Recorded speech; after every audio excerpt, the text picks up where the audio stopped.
अतीक अहमद कितना खूंखार, किस टाइप का व्यक्ति था ये? न हिंदू का था न मुसलमान का था। वो सिर्फ अपने बच्चों, पत्नी, भाई का था। वो मदरसा की जमीन उसको चाहिए थी। जब नहीं मिला 10 साल से 15 साल तक की कई बच्चियों का किया उसके गैंग ने। अतीक ने कितने मर्डर करे होंगे? 60 से ऊपर मर्डर होंगे उसके। कमबैक करने के लिए अपनी बीवी से कहा मरवा दे उमेशवा के। योगी आदित्यनाथ डरता था वो? डरता तो था, लेकिन बस यही डर उसके कमबैक की वजह भी बना। ऐसा क्या था योगी आदित्यनाथ में? क्योंकि वो व्यक्ति बिटवीन द लाइंस बात नहीं करता, साफ बात करता है। हिंदूवादी हैं हम। अतीक का अंत कैसे प्लान किया गया हो? ऑर्डर्स थे कि लाइव टेलीकास्ट होगा, और मैंने अपनी जिंदगी में लाइव मर्डर पहली बार देखा। उसको मेरी सुपारी दी गई। मनोज राजन त्रिपाठी को मारा जाए। 10,000 करोड़ रुपए शामिल थे उसमें। कौन था आपका रक्षक ऐसा?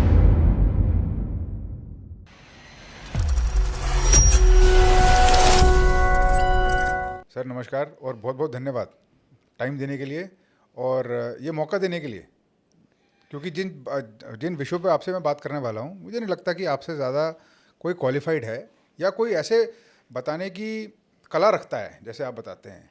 आप सर मुझे क्राइम, पॉलिटिक्स, यूपी, रियलिटी जो आपने देखी अपनी ज़िंदगी में, अपने जर्नलिज्म का 30 साल का एक्सपीरियंस है, आप अवार्ड पाए हैं, आपने किताबें लिखी हैं, कसारी मसारी, कोड का कोरी, मैं सब जानना चाहता हूँ। I want to know everything, और मेरे दर्शक भी जानना चाहते हैं।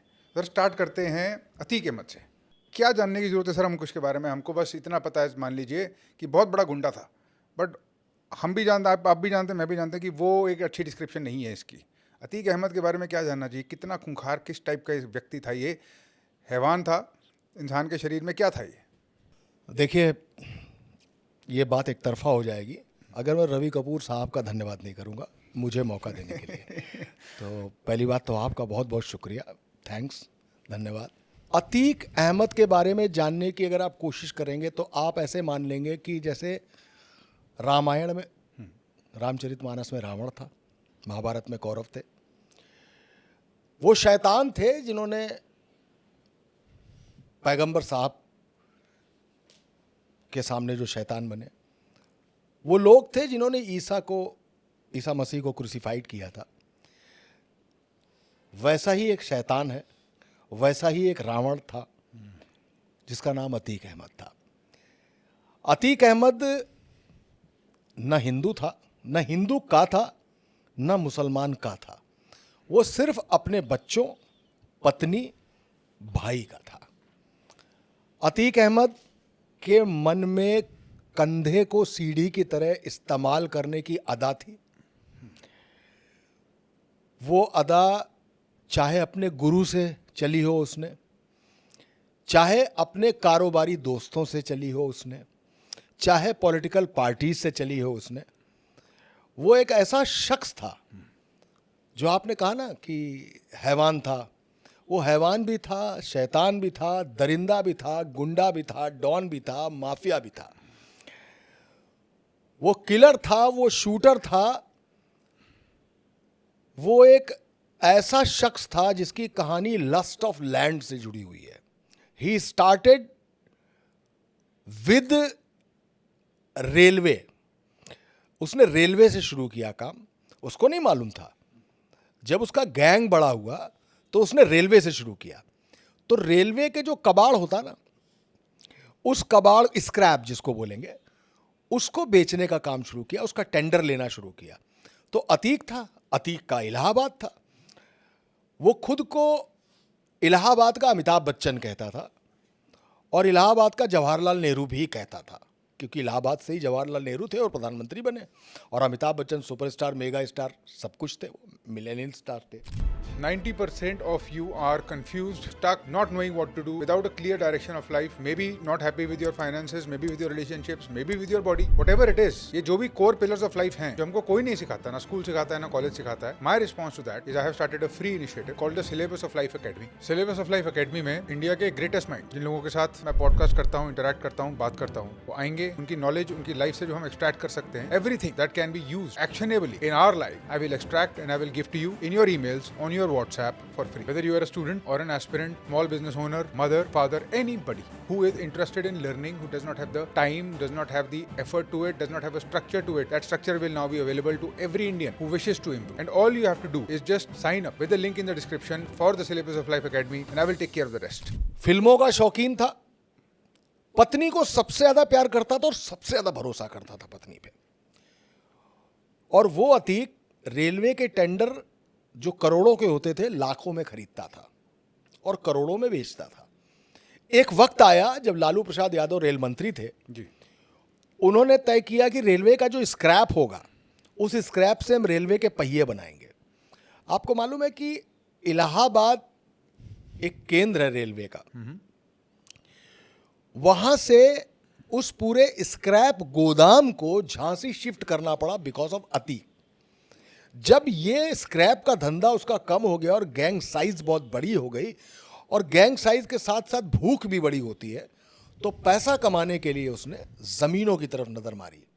जमीनों की नजर डालते डालते डालते डालते उसको ये समझ में आया कि उसकी जो गुंडैती है, जो माफियापन है उसके अंदर, जो डॉन का ऑरा है उसके पास, वो किसी की जमीन पर भी हाथ डाल सकता है। तो 2 करोड़ की जमीन है तो 20 लाख में खरीद ली। मैंने जो हिंदू और मुसलमान वाली बात आपसे कही, वो एक गंगा के कछार में जो कौशाम्बी तक इलाका जाता है, वहां पे एक टाउनशिप बना रहा था। उस टाउनशिप में एक मदरसा था जिसमें बच्चियां पढ़ती थी। वो मदरसा की जमीन उसको चाहिए थी, उसने मदरसा शिफ्ट करने के लिए कहा। जब नहीं मिला तो उस मदरसे में 10 साल से 15 साल तक की कई बच्चियों का रेप किया उसके गैंग ने। ये बात अलग है कि माफिया जब होता है तो सिस्टम उसके साथ होता है। उसमें रिक्शे वाले, खोमचे वाले, ठेले वाले, इन लोगों ने जुर्म कबूला और वो चले गए, जेल चले गए। ये वो अतीक अहमद है जिसने एक छोटे से जमीन के टुकड़े के लिए एक हिंदू औरत के पति और उसके बेटे को, जिनके घर में लाइट का कनेक्शन भी नहीं था, जनरेटर मंगवा के करंट लगाकर मारा। ये वो अतीक है जिसने जमीन के पैसे के लिए ही उमेश पाल की हत्या की, और उस उमेश पाल की हत्या के बाद वो जेल से बाहर आया, मतलब उसको लाया गया तारीख पे, और उस तारीख पर ही उसका मर्डर हुआ। तो जमीन के खेल में वो इस तरीके से फंसा। बहुत बड़े बड़े व्हाइट कॉलर नेताओं का, मंत्रियों का, अक्रॉस द पार्टी लाइन लोगों का पैसा उसके साथ लगा हुआ था। तो उसने पॉलिटिकल पावर भी हासिल की। उसके दामन पर उसकी जो कमीज थी, उस कमीज पर 163 मुकदमों की छींटे थे, जिनमें 60 से ज्यादा मुकदमे जो रिटेन थे उनके खून के छींटे थे। लेकिन किसी मुकदमे में वो गिरफ्तार नहीं हुआ, जबकि उसने सिटिंग एमएलए की हत्या की थी 5 किलोमीटर तक दौड़ा के। 5 किलोमीटर तक दौड़ाकर मारा था उसको। राजू पाल नाम था उसका, उसी का चेला था। लेकिन एमएलए की सीट खाली करके जब वो सांसद बना सपा के टिकट पर, तो वो सीट खाली हुई, उससे वो अपने भाई अशरफ को लड़ाना चाहता था।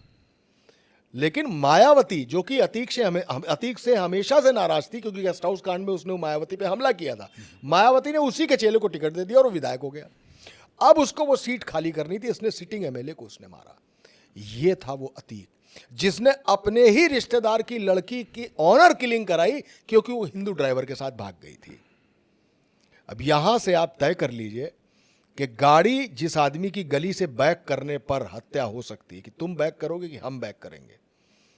अगर इस पर एक आदमी को मारकर रेलवे लाइन पे कटने के लिए फेंका जा सकता है, तो उस अतीक को हैवान, दरिंदा, शैतान, रावण, जो आप कहना चाहे कह सकते हैं, वो था अतीक जिसने, हाँ, पॉलिटिकल पार्टी ने उसके खून से सने हुए कपड़ों को सफेद बुर्राक खद्दर का कुर्ता पहनाया, नेता बनाया, 4 बार विधायक, 1 बार सांसद रहा। और ये वही अतीक था जिसने जेल से आकर मनमोहन सिंह गवर्नमेंट के पक्ष में वोट दिया था और परमाणु संधि के दौरान सरकार गिरने से बची थी। ये वो अतीक था। अनुज जी, अतीक ने कितने मर्डर करे होंगे? मेरी नॉलेज में 60 से ऊपर मर्डर होंगे उसके, क्योंकि हत्या के मुकदमे 60 से ऊपर थे उसके पास। 163 से 64 मुकदमे थे, जिसमें हत्या के 60 से ऊपर मुकदमे थे। क्लासिक चीज़ ये थी, बड़ी बात ये थी कि वो किसी भी मुकदमे में जेल नहीं गया। इवन राजू पाल जो सिटिंग एमएलए था, उस मामले में भी नो वन किल्ड्स राजू पाल। अंततः फैसला सीबीआई का ये आया क्योंकि उमेश पाल जो राजू पाल का दोस्त था, जो उस मर्डर के वक्त था, वो गवाह पलट गया। पलटा कैसे कि अतीक ने 2 करोड़ या 3 करोड़ रुपए देके उसको खरीद लिया। जब वो एकमात्र गवाह जो चश्मदीद था, जब वो पलट गया तो अतीक उस मुकदमे से भी बरी हो गया। बाद में वही उमेश पाल अतीक के लिए काम करने लगा और जब अतीक जेल गया है तो उमेश पाल को ही जमीन बेचने का जिम्मा देके गया। अब उमेश पाल की हत्या ही इसलिए हुई कि उमेश पाल जमीन तो बेच रहा था, पैसा अतीक के घर नहीं दे रहा था और अतीक साबरमती जेल में बैठा हुआ था। तो अतीक ने फोन से उसको धमकी दी कि तुम पैसा नहीं दोगे हमारा, मार के गोली चित्त कर देंगे तुमको। लेकिन उमेश पाल तब तक भारतीय जनता पार्टी ज्वाइन कर चुका था। उसको लगा कि अब अतीक कभी वापस आएगा नहीं, जेल गया ये। यहां योगी आदित्यनाथ बैठे हुए हैं, कुछ लोग मेरे सपोर्ट में हैं जो हमको कुछ होने नहीं देंगे। यूपी की जेल से शिफ्ट होकर कोर्ट में एप्लीकेशन दे के वो गुजरात जा चुका था, उसको लगा कभी कुछ होगा नहीं। तब उसको समझ में आया कि कल कल के चेले अगर मेरा पैसा मारने लगे तो अतीक की इज्जत तो 2 कौड़ी की नहीं बचेगी उत्तर प्रदेश में। और अतीक तो उत्तर प्रदेश का डॉन था, माफिया था, रावण था। उस अतीक ने गब्बर इज बैक वाले स्टाइल में कमबैक करने के लिए अपनी बीवी से कहा, मरवा दे उमेशवा के, उमेश को मरवा डालो। बरेली जेल में अशरफ बैठा था, उसका भाई। सारे शूटर्स इकट्ठा किए गए जिसमें उसका बेटा असद भी शामिल था। उसको गाड़ी में ही बैठना था। जब मौके पर उसके गनर्स फायरिंग करने लगे उमेश के, तो उसको गाड़ी से उतरना पड़ा। तो असद की पहचान हुई। गुड्डू मुस्लिम नाम का जो उसका पुराना बमबाज शूटर था, गुड्डू बमबाज के नाम से जाना जाता था, वो बम, अगर आप आज भी उसका सीसीटीवी फुटेज देख लेंगे, उसके विजुअल्स देख लेंगे, तो गुड्डू बमबाज बम फोड़ ही केवल इसलिए लिया रहा था ताकि ग्रेंजर क्रिएट होना चाहिए। ऐसा मर्डर नहीं था कि आए, मिले, बात की, धीमे से गोली मारी और चले गए ना। मारने का सीन क्रिएट करना है, सिनेमैटिक चाहिए। Cinematic sir. वैसे जैसे दीपावली की रात में कोई 1000 के पटाखे छोड़ता है, कोई 5000 के पटाखे छोड़ता है, कोई 10,000 के पटाखे छोड़ता है। एक शख्स होता है जो कोई पटाखा नहीं छोड़ता, लेकिन रात में 11-12 बजे जब सारे पटाखे बंद हो जाते हैं तो 20,000 वाली चटाई फोड़ता है। तर तर तर तर तर तर तर तर पूरा मोहल्ला जाग जाता है और वो आदमी बताता है कि दिवाली तो हमने मनाई है। इस स्टाइल में उसने अपना कमबैक किया और 20,000 वाली लड़ी फोड़ने का ग्रेंजर क्रिएट करने के लिए उसने उमेश पाल को उस अंदाज में मरवाया कि ऐसे मारेंगे ताकि बाकी और जो लोग पैसा नहीं दे रहे हैं, पैसा वापस करो। अतीक जिंदा है। कैसे मारा गया एग्जैक्टली? भगा भगा के? उमेश पाल को, उमेश पाल की रेकी की गई कुछ दिन तक। अच्छा। साबरमती से वो मिल रहे थे इंस्ट्रक्शंस, प्लानिंग अतीक के घर में शाइस्ता कर रही थी उसकी पत्नी। शूटर्स इकट्ठे किए जा रहे थे, सारे मोबाइल्स फोन किनारे कर दिए गए, सबको आईफोन दिलाया गया। सबके लिए था कि big daddy, code name, daddy, gangster, इस तरीके के कोड नेम थे कि हम सब लोग फेस टाइम पर बात करेंगे। और अशरफ उधर से इनको देख रहा था। तो बरेली जेल में अशरफ से मिलने ये सारे शूटर्स गए थे। वहां जेल का भी सीसीटीवी फुटेज है क्योंकि वहां मीटिंग हुई है उसके पहले। उसके बाद उमेश पाल की रेकी हुई कि सुबह वो इतने वक्त जाता है कोर्ट और इतने वक्त कोर्ट के बीच में वापस आता है। बीच में कभी कभी लंच करने भी घर आता है। ये रेकी पूरी तरीके से हो चुकी थी। 6 से 7-8 लोग सब जगह जगह खड़े हो गए। और जब उमेश पाल आया तो आप हमेशा ध्यान रखिएगा, जो किलर जो आइडिया बनाते हैं, जो शूटर आइडिया बनाते हैं, वो मौका देखते हैं जिस वक्त आदमी गाड़ी से उतर रहा हो। एक साइकोलॉजी बता दूं आपको। जैसे जो लोग बहुत सुरक्षित रहना चाहते हैं उनको ये बताया, जैसे ब्रह्मदत्त द्विवेदी को बताया गया था। ब्रह्मदत्त द्विवेदी मतलब जो कल्याण सिंह जब मुख्यमंत्री थे उस समय के सबसे बड़े ब्राह्मण नेता के तौर पर ब्रह्मदत्त द्विवेदी थे। उनका मर्डर, उनको मना किया गया था। तो बताया जाता है लोगों को कि आप जब कहीं गाड़ी लगाएंगे तो जैसे गाड़ियां लगी हैं तो हर आदमी इंजन का मुंह उस तरफ कर देता है, गाड़ी का स्टीयरिंग उस तरफ, डिग्गी पीछे की तरफ। उनको बताया जाता है कि आप गाड़ी वहां खड़ी करेंगे जिस तरफ आपको जाना है और वो रोड क्लियर होनी चाहिए, राइट। ताकि भागना पड़े तो गाड़ी बैक करने का झंझट नहीं होना चाहिए, सीधे भागिए। जैसे एक दूसरा, आप गाड़ी से बाद में उतरेंगे, पहले सब उतरेंगे, चारों तरफ देख लेंगे, तब आप गाड़ी से स्टेप डाउन करेंगे। वो सबसे नाजुक मौका होता है जिस समय आप गाड़ी से उतर रहे होते हैं। लेकिन उमेश पाल तो उमेश पाल था, इतनी बड़ी उसके पास इनपुट नहीं थी, स्ट्रेटजी नहीं थी, कोई चीज नहीं थी। तो जब उमेश पाल गाड़ी से उतरा, वैसे ही आके शूटर ने उसको गोली मारी, गोली लगते वो गिरा। जैसे वो गिरा वो उठा, उठने के बाद आगे वाली सीट पे और बगल वाली सीट पे उसके 2 गनर थे। वो दोनों गनर्स भी अलर्ट हुए और उन्होंने उसको, इनको इतना आइडिया नहीं था कि गनर शूट करना शुरू करे, गनर ने भी फायरिंग शुरू कर दी। लेकिन तब तक 7-8 लोग टूट पड़े और लगा कि दोनों तरफ से जब फायरिंग हो रही तो उसका बेटा असद जो गाड़ी में बैठा हुआ था वो भी बाहर निकल के आया पिस्टल लेके, और उसने भी गोली चलाना शुरू कर दी। और गुड्डू मुस्लिम लगातार बम फोड़ रहा था ताकि भीड़ छट जाए और हमको जब भागना पड़े तो हम भागने का हमको रास्ता मिले। तो शटर गिरने लगे, लोग भागने लगे, रास्ते खाली होने लगे कि हमको जब जैसे भागना होगा भागेंगे। उमेश पाल दौड़ता हुआ अपनी सकरी सी गली में चला गया, क्योंकि सकरी गली में उसका घर था। ये उसके लिए एक और माइनस पॉइंट था। जब वो गली में गया तो गली में जब आप गोली चलाते हैं, जब आप बम फेंकते हैं, तो ज्यादा नैरो हो जाता है भागने का, और निशाना मतलब बुल्स आई मिस होने का चांसेस बहुत कम हो जाते हैं। वहीं पे वो मार दिया गया और उसके मारने के बाद तुरंत सीसीटीवी फुटेज पूरे मीडिया में आ गया। और यूपी गवर्नमेंट जो तब तक बहुत सारे माफियाज की, बहुत सारे गुंडों की अवैध संपत्तियां बुलडोज करा चुकी थी, बहुत सारे लोगों के हाफ एनकाउंटर्स हो चुके थे। हमारे यूपी में एक हाफ एनकाउंटर की टर्मिनोलॉजी भी है। वो क्या होता है? हाँ बताता हूँ। तो वो हाफ एनकाउंटर ये है कि जैसे किसी ने कोई गुंडई की, किसी ने किसी लड़की को छेड़ा, किसी ने किसी सुनार की दुकान, जेवर वाले की दुकान लूट ली, तो उसमें से जो मुख्य वाला है वो तो उसके साथ तो एनकाउंटर होना ही होना है। लेकिन कुछ लोग होते हैं जिनका थोड़ा दोष कम होता है, लेकिन वो भविष्य के अमिताभ बच्चन हो सकते हैं, अच्छा। या भविष्य के अतीक अहमद हो सकते हैं। उनके घुटने पे गोली मार दी, पटाला तोड़ दिया जाता है। पटाला या फीमर तोड़ा जाएगा।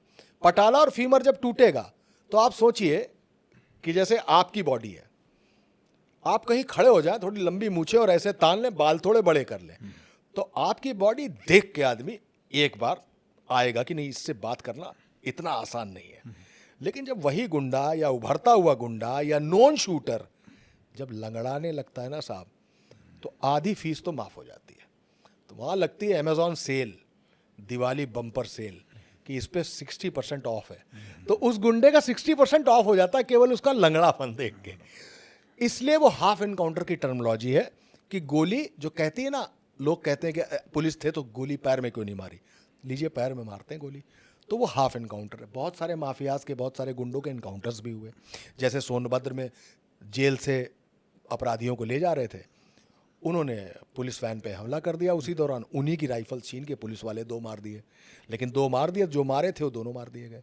विकास दुबे जो कानपुर में, जिसके यहाँ रेड पड़ी, उसने एम्बुश करके 8-9 पुलिस वाले मार दिए।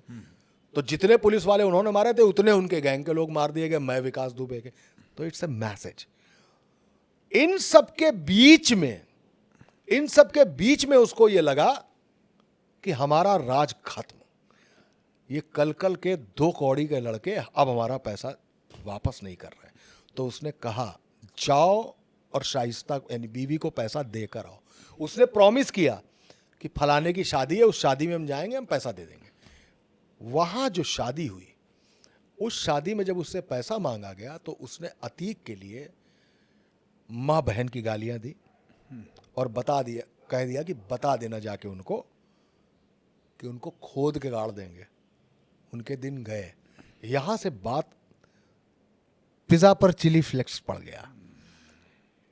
यहां पर चीज और थोड़ी सी स्पाइसी हो गई। ठीक के लिए तो अब कोई ऑप्शन बचेगा ही नहीं। अब उसके लिए कोई ऑप्शन ही नहीं है।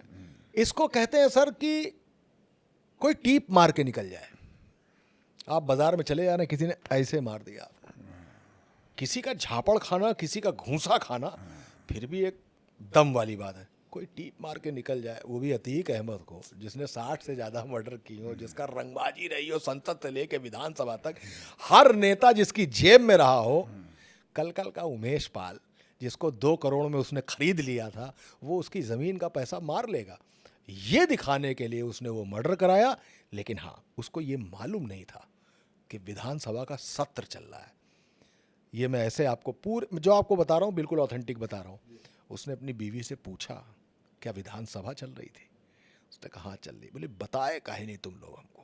बोले तो क्यों, कोई बात हो गई क्या? अरे बोले नहीं, योगिया नाराज हो गया है। योगिया मतलब योगी आदित्यनाथ नाराज हो गया। आपको वो सीन याद होगा जब अखिलेश यादव विधानसभा में ये कह रहे हैं कि एक वकील की हत्या हुई है और आप कानून राज की बात करते हैं, आप माफिया मिटाने की बात करते हैं, आप ये कहते हैं कि उत्तर प्रदेश में जीरो टॉलरेंस की पॉलिसी है। बताइए, एक वकील सरेआम मारा गया है। तब योगी आदित्यनाथ खड़े हुए, बोले जिस माफिया को आपने पाला है, आपकी पार्टी ने पाला है, उस माफिया को मैं मिट्टी में मिला दूंगा। वो मैसेज जब अतीक तक गया है, वहां उसको हिली तो है, उसकी परेशान तो हुआ है वो, लेकिन फिर उसके बाद उसने डीलिंग शुरू की। उसको और किसी की फिक्र नहीं थी, उसको सबसे ज्यादा फिक्र अपने बेटे की थी। योगी आदित्यनाथ डरता था वो, आपको लगता है? योगी आदित्यनाथ जब मुख्यमंत्री का नाम घोषित भी नहीं हुआ था, तब एक मरमरिंग शुरू हुई। मैं उस समय न्यूज़ 18 में एडिटर था और नाम नहीं लूंगा, मेरे पास एक बहुत बड़े आईएएस का फोन आया कि कोई मनोज सिन्हा नहीं बनने जा रहा है, कोई फलाना मुख्यमंत्री ढिमाका नहीं बनने जा रहा है, सिर्फ योगी आदित्यनाथ बनने जा रहे हैं। बहुत बहुत हॉर्स माउथ का मतलब हॉर्सेस माउथ की बात थी। मैंने कहा क्या करूं, चला दूं, गलत ना हो जाए, क्या हो जाए, क्योंकि योगी आदित्यनाथ कहीं चर्चा में ही नहीं थे। अचानक मेरे पास एक बहुत बड़े नेता का फ़ोन आया, आप सब जानते हैं उनको, मैं उनका भी नाम नहीं लूँगा। उनका फ़ोन आया, ये सोर्स डिस्क्लोज ना करने की बात है। उनका फ़ोन आया मेरे पास। उनके संग प्लस पॉइंट था कि वो नेता भी बड़े थे, यूपी में उनका ठीक ठाक नाम भी है और वो ठाकुरों के ठीक ठाक नेता है। जब उन्होंने मुझसे कहा भैया भैया प्रणाम प्रणाम भैया, योगी महाराज मुख्यमंत्री बन, नहीं ओके ठीक है, खबर चला दी कि योगी आदित्यनाथ मुख्यमंत्री बनेंगे। जैसे ही खबर चली, अभी सरकार पार्टी ने घोषणा नहीं की है, जैसे ही खबर चली, अचानक स्लॉटर हाउस के खिलाफ कार्रवाइयां शुरू हो गई। अच्छा। स्लॉटर हाउस बंद किए जाने लगे अवैध। अचानक ऑपरेशन मजनू शुरू हो गया कि कोई भी कहीं छेड़छाड़ करता, कॉलेज के बाहर, स्कूल के बाहर, किसी औरत को, किसी की चेन स्नेचिंग हो रही, कहीं कुछ हो रहा है, फौरन पकड़ो, बंद करो। ऑपरेशन मजनू शुरू हो गया। अभी मुख्यमंत्री का नाम पार्टी ने घोषित नहीं किया। क्यों हुआ है ऐसे? वही बता रहा हूं, ये ऑरा ऑफ योगी आदित्यनाथ था। तो वो जो आपने बात पूछी, क्या योगी आदित्यनाथ से अतीक डरता था? तो जब मुख्यमंत्री का नाम घोषित न होने से पहले ही पुलिस और प्रशासन और मशीनरी हरकत में आ गई, तो माफियाज का क्या हुआ होगा? आखिर क्यों जेल अपनी शिफ्ट करानी पड़ी अतीक को? योगी आदित्यनाथ के टाइम पे ना, वो पूर्वांचल की जेल में बंद था। वहां उसने अपने एक रिश्तेदार को बुलाया और एक व्यापारी को बुलाया। जमीन का मसला था, पैसे के लेन देन की बात थी। दोनों को जेल में मारा। मारा मतलब घूसों, लातों। अदालत बैठती थी ना, वो तो देवा की अदालत लगाता था जेल में। हाँ, देवा की अदालत लगाता था। जैसे केजीएफ फिल्म में रॉकी भाई नहीं थे, वो रॉकी भाई था, तो रॉकी भाई की तरह अदालत लगी थी। उसने खूब मार पीटा सबको। योगी आदित्यनाथ की गवर्नमेंट थी। योगी आदित्यनाथ ने तत्काल जेलर से एक एप्लीकेशन दिलाई, वो एफआईआर दूसरी हुई। इसके बाद ताबड़तोड़ जो उत्तर प्रदेश में कार्रवाइयां शुरू हुई, खासकर मुस्लिम गुंडों और मुसलमानों माफियाज के खिलाफ, वहां उसको यह समझ में आया अब हम खतरे में हैं। जैसे मुख्तार अंसारी कांग्रेस का सहारा लेके पंजाब जेल चला गया था, और जिस तरीके से योगी गवर्नमेंट लगी हुई थी उसको पंजाब से यूपी लाने के लिए, वो समझ गया कि हमारा भी यहाँ नुकसान हो सकता है। लिहाजा उसने कोर्ट में एक अर्जी दी। उसको ऊपर से भी शेल्टर था। उसने जेल मांगी भी तो गुजरात की मांगी जी। और गुजरात की जेल में जाके वो बंद हुआ कि यहाँ हम कम से कम सेफ हैं। तो जो आपका सवाल था कि क्या वो डरता था, तो डरते तो लोग उनके आने से पहले भी थे। डर दहशत बन गया जब वो आ गए, और अतीक जैसों के लिए खौफ हो गया कि जब वो चले गए कि यहां से चलो और गुजरात पहुंचो सीधे। तो अतीक डरता तो था, लेकिन बस यही डर उसके कमबैक की वजह भी बना कि इस डर में अगर हम डर गए तो फिर वही बात है, हमारी चवन्नी आदमी मार लेगा और टीप मार के निकल जाएगा, अतीक खत्म हो जाएगा।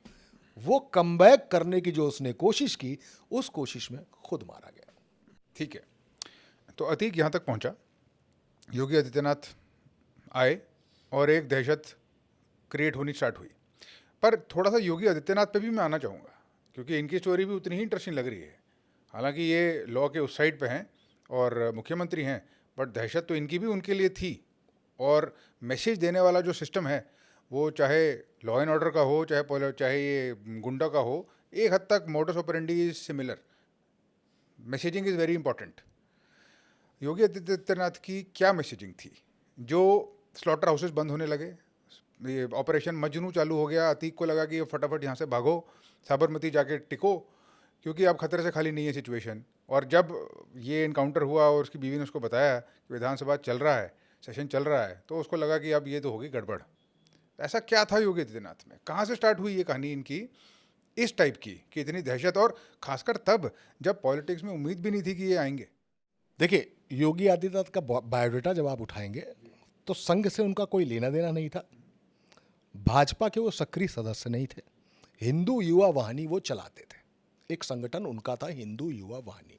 हिंदू युवा वाहिनी भाजपा को सपोर्ट करती थी, लेकिन योगी आदित्यनाथ की हिंदू युवा वाहिनी थी। तो पूर्वांचल में जो गोरक्ष पीठ है, जो गोरक्ष धाम मंदिर है, जहां के इस वक्त वो मठाधीश भी हैं, महाराज हैं जहां के, तो जैसे अगर मैं गलत नहीं हूं तो रवि शास्त्री रणजी खेलने ही गए थे कि उनको बिना खेले ही टेस्ट टीम में शामिल कर लिया गया। अच्छा। लेकिन योगी आदित्यनाथ ने तो सीके नायडू भी खेली थी, दिलीप ट्रॉफी भी खेली थी और रणजी ट्रॉफी भी खेली थी। कैसे?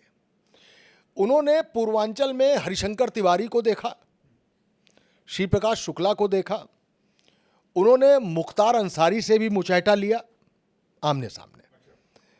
अतीक अहमद भी उनके सामने पला, उनके सामने पनपा।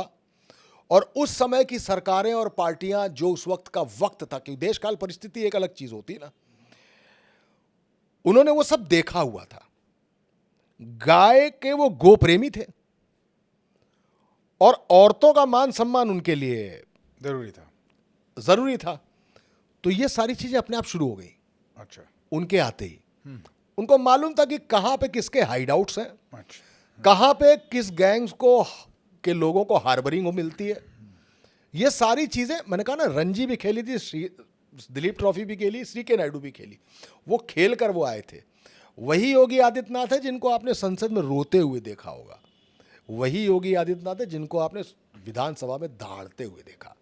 और अब कश्मीर से कन्याकुमारी, गुजरात से लेकर इधर तक सब जगह योगी आदित्यनाथ स्टार कैंपेनर की सूची में शामिल होते हैं। और हिंदुत्ववादी जो उनकी छवि है, तो जैसे ही आप हिंदुत्ववाद का एजेंडा लाते हैं तो गाय उसमें ऊपर है, महिला उसमें ऊपर है।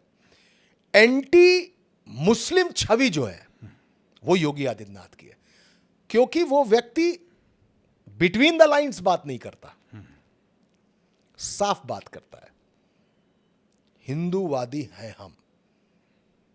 तो अतीक या मुख्तार अंसारी या उस वक्त के बहुत सारे जो मुस्लिम गुंडे और मुसलमान जो थे, उनको मैसेज क्लियर था। योगी आदित्यनाथ जब होंगे तो होली पर मस्जिदों पर तिरपाल चढ़ानी होगी आपको। अगर आप चाहते हैं कि आपके ऊपर रंग ना पड़े तो घर के अंदर रहिए, मस्जिदों पर रंग ना डाला जाए, तिरपाल चढ़ा लीजिए। हमारे कांवड़िए गुजरेंगे तो रास्ते में जो भी खाएंगे तो आपको ठेलों से लेके और ढाबे तक अपना नाम लगाना पड़ेगा कि आप मैकू हैं या मुबीन हैं।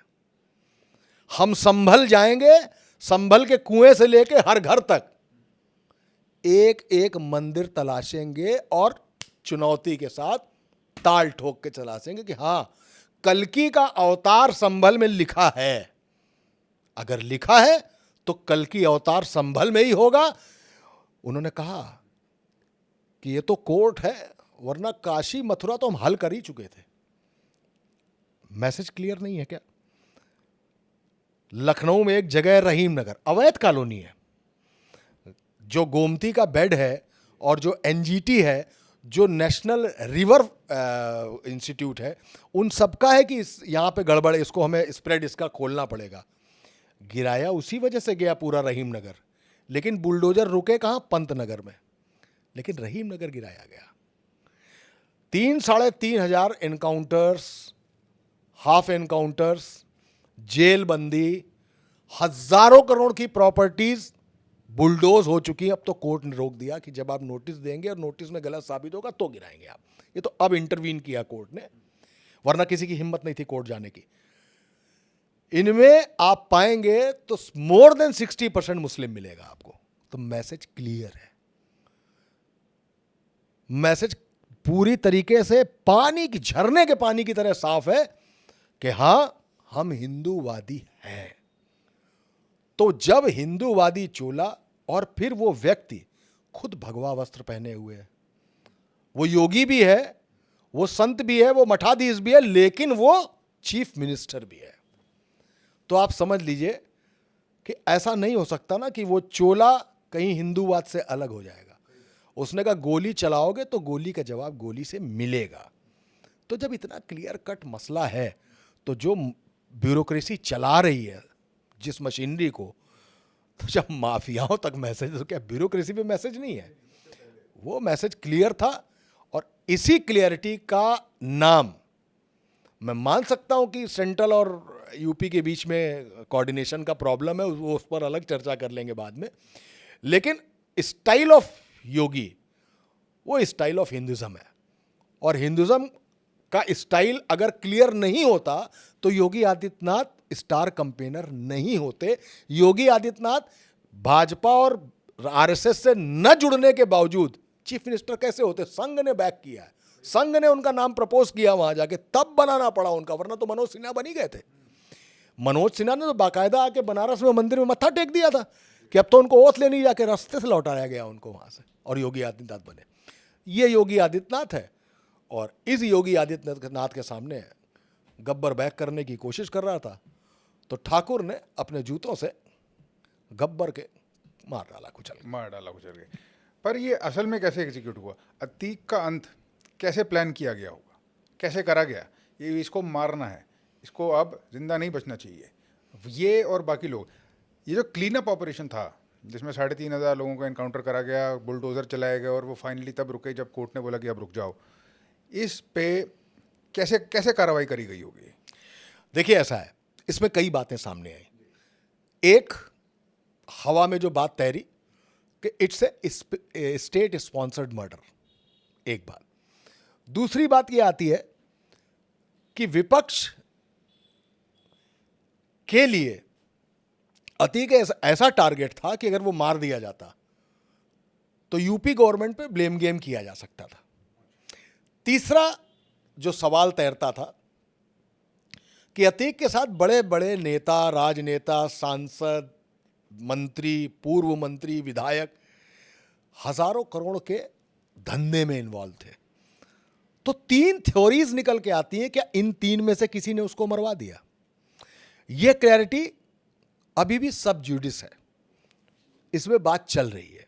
इसमें क्या होगा ये एक अलग बात है, लेकिन मोडस ऑपरेंडी जो थी वो शुरू होती है यूपी से, जाती है पंजाब तक, रिबाउंड होकर रोहिणी कोर्ट आती है, और रोहिणी कोर्ट से इलाहाबाद में एग्जीक्यूट हो जाती है। ये जो लड़के जिन्होंने मारते ही सरेंडर कर दिया उन्होंने, वो सबने देखा, सबने देखा उन्होंने सरेंडर किया, जय श्री राम के नारे लगाए। बिल्कुल। पुलिस ने अपने होल्स्टर में हाथ भी नहीं डाला, और उन लड़कों ने सरेंडर भी कर दिया। ठा ठा ठा सब खत्म। क्लासिक चीज, बेहतरीन चीज क्या थी कि जिन लड़कों के पास 90 रुपए दाल भात खाने के लिए नहीं थे, उनके हाथों में 9.5 लाख रुपए की जिगैना पिस्टल थी। जिगैना टर्की बनती है, अजरबैजान आती है, ईरान पहुंचती है, पाकिस्तान आती है, पाकिस्तान से ड्रोन ड्रॉपिंग करके डाली जाती है इंडिया में, इंडिया से आती है लॉरेंस बिश्नोई गैंग के पास, इरफान कुरजेवाला जो देश का सबसे बड़ा वेपन सप्लायर है, जो भी वेपन का आप नाम लीजिए सारे मिलते हैं, इंसास से लेकर कुछ भी मांग लीजिए। अच्छा। वो सारे वेपन्स इन लड़कों को ट्रेनिंग मिलती है पंजाब में। पंजाब से इनको जो ट्रेनिंग मिलती है, ये ट्रेनिंग है बेसिकली टिल्लू तेजपुरिया को मारने के लिए। अब नाउ मैं क्लियर कर देता हूं। पंजाब में मिड्ढा गैंग और Lawrence Bishnoi gang. Middha gang ने विक्की बराड़ यानी लॉरेंस बिश्नोई का एक तरीके का भाई, बिल्कुल सगे दोस्त जैसे, सगे भाई जैसे लोग, उसके भतीजे को मारा। विक्की बराड़ के उस भतीजे का बदला लेने के लिए सिद्धू मूसावाला को मारा गया। मिड्ढा गैंग का एक बंदा था टिल्लू तेजपुरिया, उसने प्रिंस तेवतिया जो लॉरेंस बिश्नोई का बंदा था उसकी हत्या करा दी तिहाड़ में। उस तिहाड़ में प्रिंस तेवतिया का बदला लेने के लिए टिल्लू तेजपुरिया को मारने का प्लान बनाया इन लोगों ने। ये लड़के बुलाए गए, इनको ट्रेनिंग दी गई, ये रोणी कोर्ट पहुंचे। रोणी कोर्ट में जितेंद्र गोगी भी तिहाड़ में बंद था और टिल्लू तेजपुरिया भी तिहाड़ में बंद था। रोहिणी कोर्ट की पेशी पर आता है जितेंद्र गोगी, लॉरेंस बिश्नोई का आदमी, टिल्लू तेजपुरिया मिड्ढा गैंग का आदमी। टिल्लू तेजपुरिया की डेट कैंसिल हो जाती है, नहीं पहुंचता है। यहां से एक सुपारी आई हुई है अतीक और अशरफ की, पैसे लगभग 1 करोड़ रुपए, वेपन्स, जिगैना, वेल्थर, ये सारी पिस्टल्स दी जाती हैं। ये लेकर ये लड़के चलते हैं कि अब अतीक और अशरफ को हमें मारना है, ठीक है। लेकिन जिसने सुपारी दी दैट इज जितेंद्र गोगी, और जितेंद्र गोगी को मरवाना था टिल्लू तेजपुरिया को। टिल्लू तेजपुरिया डेट पर नहीं आया, लेकिन टिल्लू तेजपुरिया ने वकील के वेश में शूटर भेजे और रोहिणी कोर्ट में ही जितेंद्र गोगी का मर्डर हो गया। अब चेन ब्रेक हो गई यहां से कि जितेंद्र गोगी तक किसने पहुंचाई वो सुपारी।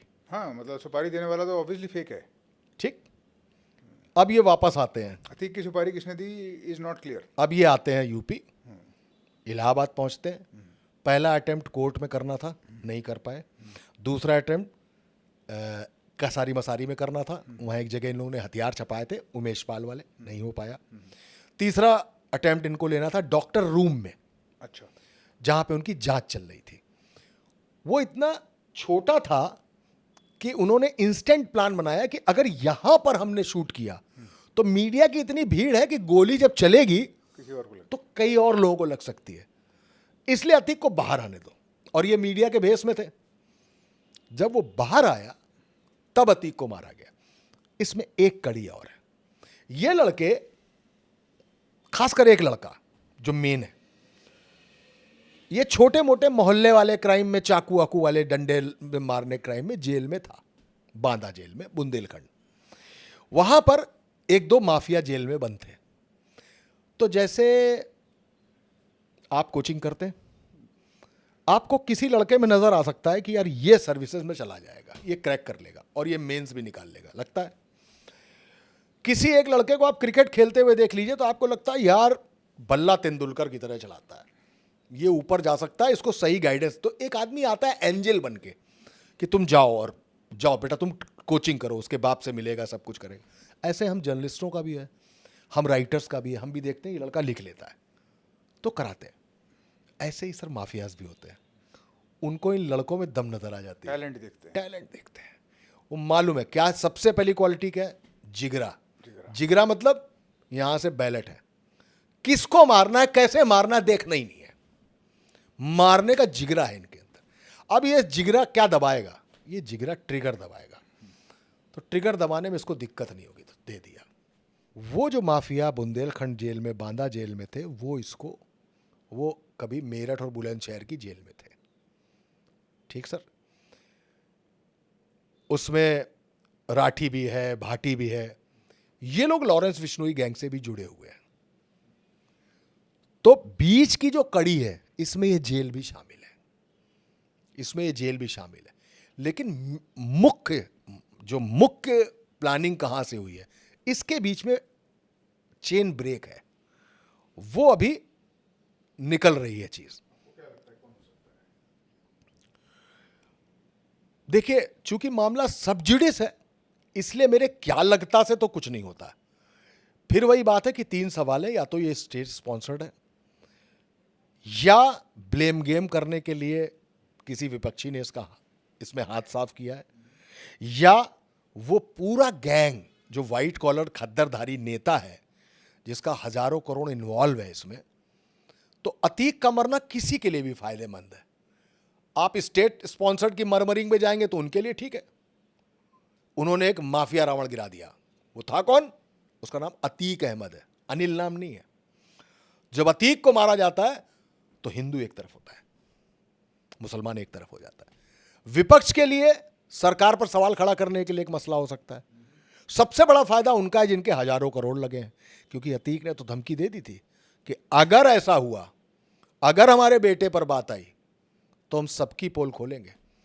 सबने अतीक का मर्डर देखा है, किसी को यह याद नहीं है कि अतीक के मर्डर के 3 दिन पहले ईडी की रेड सारे बिल्डर्स और अतीक के सारे ऑफिसर्स पे पड़ी थी, जहां से बहुत सारी फ्लॉपी, कंप्यूटर्स, लैपटॉप वो भी बरामद किए गए। क्यों? क्या था उसमें? क्या राज छिपे थे उसमें? कौन से डिटेल थे? कहां के ट्रांजैक्शंस थे? वो सारी चीजें शामिल होना बाकी है। वाई गुजरात उसके लिए बहुत कंफर्टेबल जोन था, वाई यूपी उसके लिए सबसे टेरिफाइंग जोन था, जबकि दोनों स्टेट्स में एक ही पार्टी की एक ही पार्टी है। ठीक है सर। ये है उस पूरी मिस्ट्री, ये है उसकी पूरी प्लानिंग। और यही मुख्य वजह ये थी कि एज ए जर्नलिस्ट मैंने बहुत सारे विजुअल्स देखे हैं। जैसे आरुषि के फादर राजेश तलवार जब कोर्ट से बाहर आ रहे थे तो उन पर किसी ने चाकू से हमला कर दिया। वो विजुअल बना, मीडिया ने खींचा, वो डेफर्ड चला, मतलब खींचा गया, फिर स्टूडियो को दिया और तब चला। जी हाँ, ये बिल्कुल लाइव। ऐसे अरविंद केजरीवाल मुंह पे स्याही फेंकना, लिया गया, कैप्चर किया गया, दिया गया, तब ऑन एयर हुआ। ये लाइव ये लाइव था एकदम। और इसमें ऑर्डर्स थे कि लाइव टेलीकास्ट होगा। ये एक बहुत पुख्ता चीज है, इसमें ऑर्डर्स थे कि लाइव टेलीकास्ट होगा। ऑर्डर किसने दिए? है सर, कहीं कोई बैठा है सिस्टम में, कुछ तो है सिस्टम में बैठा, उसके ऑर्डर थे कि ये लाइव चलेगा और लाइव हुआ। और मैंने अपनी जिंदगी में लाइव मर्डर पहली बार देखा। आंखों से लाइव की बात नहीं कर रहा हूं मैं, टीवी लाइव की बात कर रहा हूं। टीवी लाइव, जिसमें बैकपैक काम कर रहा हो, सिग्नल हो, ओबी लगी हो, सब कुछ काम कर रहा हो और उस समय लाइव मर्डर हो, ये बात की बात है। मैं योगी आदित्यनाथ की बहुत सारी बातें ओके कर रहा हूं, लेकिन हिंदू मुसलमान ओके नहीं हो सकता, ओके नहीं हो सकता। अतीक को टीवी पर खूब दिखाया गया। क्यों दिखाया गया होगा? जितना अतीक चलेगा उतना अतीक सोचेगा अभी एक ही जीप कब पलटी, इसकी जीप कब पलटेगी यार। देखिए हम किस जगह पहुंच चुके हैं। हम किसी को मरता देखना चाहते हैं, हमें मजा आने लगा है किसी को मरता देख के। तो लोग अतीक को मरने की खबर सुनना चाहते थे।